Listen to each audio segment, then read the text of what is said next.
Vous devez connaître que tout ce que vous épargnez dans la préparation, vous risquez de les payer dans la réparation.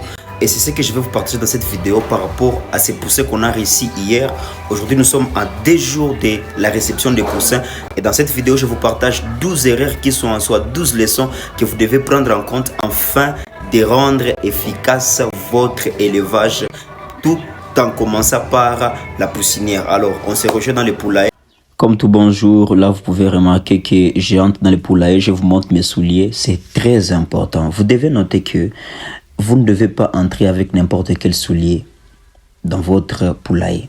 Aimez la vidéo, enregistrez là aussi, mais aussi abonnez-vous à cette chaîne YouTube pour ne rien rater. La première leçon, n'entrez pas avec n'importe quel soulier dans le poulailler. Pourquoi? Parce que en soi, vous devez avoir l'idée long terme dans votre élevage. Et avec l'idée long terme, c'est que le poussin étant novice, vous ne devez pas avoir des bactéries externes avec lesquelles vous entrez. Et puis les souliers sont partout. En fait, vous allez avec les souliers partout. Vous allez avec les souliers à la douche, aux toilettes. Vous allez avec vos babouches ou vos souliers. Peu importe où vous allez avec vos babouches, vous devez reconnaître que le fait que vous aviez passé ci et là, vous avez ramassé quelques bactéries. Et ça ne doit pas faire objet d'entrer avec dans le poulailler. Parce qu'en soi, vous risquerez d'affecter ou alors d'affecter avec de bactéries extérieures uniquement vos poussins. Donc, rassurez-vous que lorsque vous avez un poulailler, vous avez aussi des babouches avec lesquelles vous entrez, vous avez aussi des bottes avec lesquelles vous entrez, vous avez quoi que ce soit. Moi, personnellement, surtout quand ce sont des poussins, j'opte bien pour les babouches parce que c'est facile à porter, et ainsi de suite. Ce que vous êtes en train de voir faire là, la deuxième leçon que vous devez savoir, c'est quoi? C'est que c'est par rapport à la nourriture.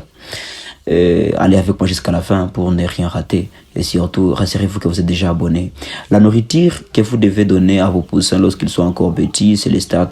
Pour ceux qui sont à Goma, ils savent, une sac de stats, ça coûte 50 kilos, ça coûte 27,5 $. Et donc, si vous, dans votre budget, vous mettez 28 $ ou alors 28,5 $, c'est que vous vous rassurez que les sacs est jusqu'à la destination. Ça, c'est déjà bien.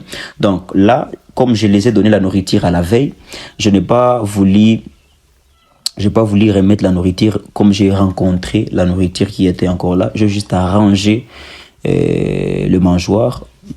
Troisième leçon, c'est que comme nous optons pour l'économie, ici, moi, je n'ai pas acheté des petits mangeoires là, des poussins, parce que je n'ai que pour un petit temps. Alors là, personnellement, je préfère bien mettre s'arranger avec les sacs. Donc c'est les mêmes cartons avec lesquels j'ai ici les poussins. C'est dans les mêmes cartons là que j'ai bien arrangé, juste pour mettre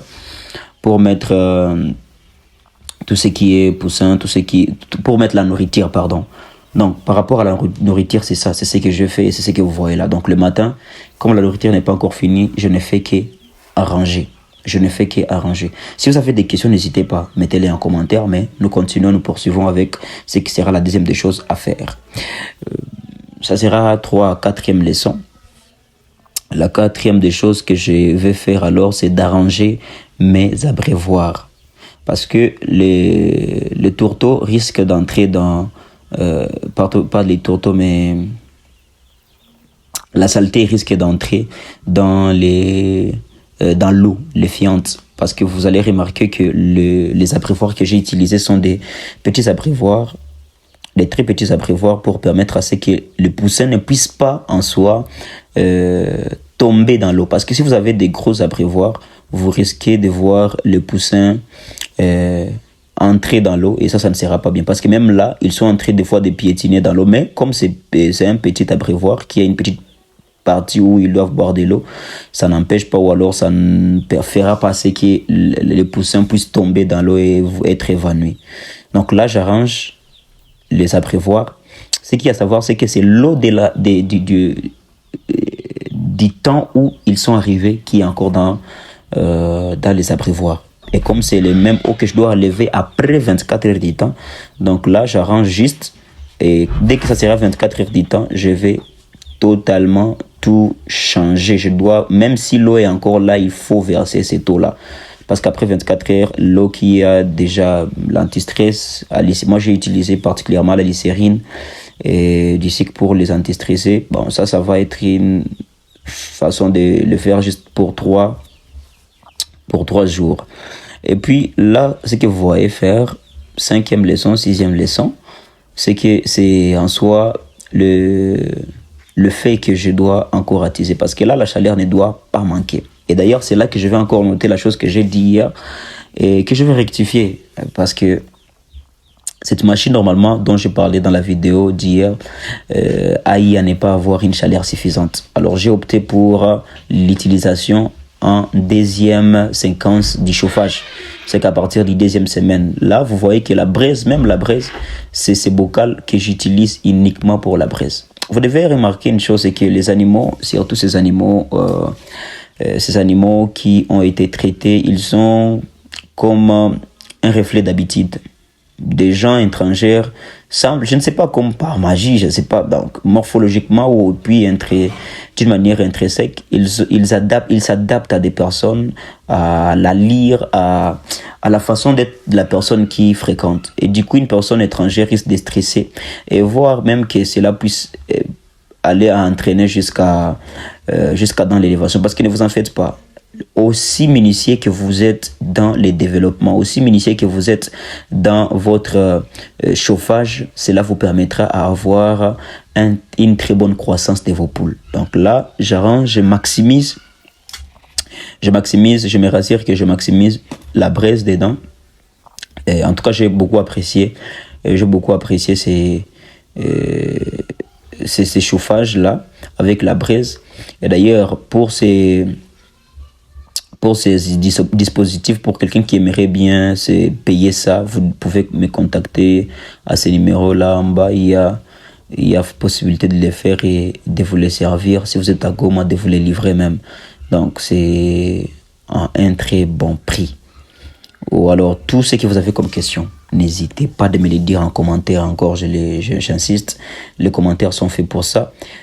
Sinon, rassurez-vous que vous êtes déjà abonné parce que cela va vous permettre en soi de ne rien rater.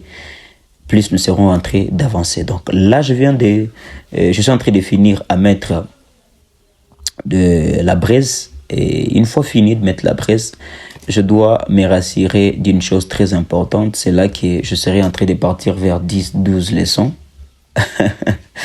Sinon, vous pouvez me dire la leçon qui vous a le plus marqué. Là, je dois me rassurer d'une chose. Je dois me rassurer qu'il n'y a pas des poussins qui ont perdu la vie. Et gloire à Dieu pour cette 2e journée. Il n'y a pas encore constat de mort. Il n'y a pas quoi que ce soit des négatifs. Tout, en tout cas, va au rythme de ce que nous avons eu comme agenda. Ne vous en faites pas. Tout ce que j'aurai à rencontrer comme défi, je serai en train de vous les partager afin de vous y attendre. Si du moins, vous aurez un jour à faire l'élevage. Et même si vous n'aurez pas à faire l'élevage des poules, n'hésitez pas en soi de partager la vidéo à une personne qui aime beaucoup l'élevage. Et cela nous fera chaud au cœur. Rassurez-vous, le fait de vous abonner, ça ne vous coûte rien, mais pour nous c'est très important. On se rejoint demain pour une autre vidéo et pour le jour 3.